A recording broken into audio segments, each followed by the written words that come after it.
is it we attract? As the Rolling Stones say, we can't always get what we want, but we can get what we need.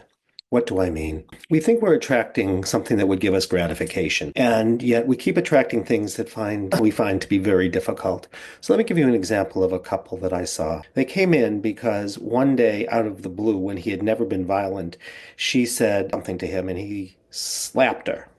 And they were both really taken aback. So, what is it that she said? He was an electrician and he had had an accident and they had just had a baby. And so he had to take care of the baby while she went to work, which was not what they had agreed to. And one day she comes home and she sees him struggling with a diaper. And she says, in what she thinks is a playful way, "That's a stupid way." And she was going to say, "That's a stupid way to do that. Let me help you."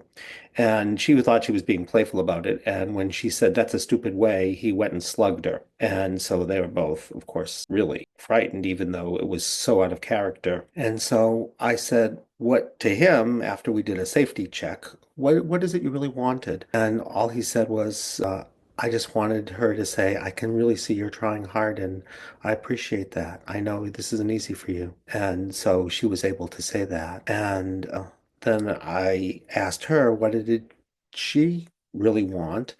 And all she wanted was to say, "I was hoping that he was struggling with that and that he would let me help him." And I don't even know why I said that's a stupid way. So he was able to say, "I really appreciate that. You have a really great idea about how to do this, and of course I would love your help." And then I asked them to forget each other and to feel in their body stupid and not accepting help. And he immediately starts to cry. And he says, "I see a scene where I'm 10 years old and my father's a laborer and I'm trying to help him shovel some gravel.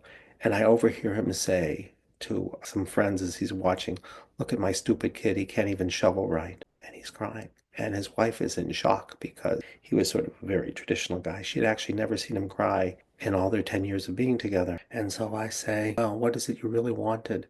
And he said, "All I wanted my father to do was to say, 'I appreciate so much that you're really trying to help me and let me show you how you could handle the shovel better.'" So I ask her, of course, to stand in for the father and say that. And he's crying and crying as she says it, and they hug each other. And then I say to her, "Okay, so let's think about when you thought you had a way to do something and no one accepted your help." And she starts to cry, and she's not that kind of woman either.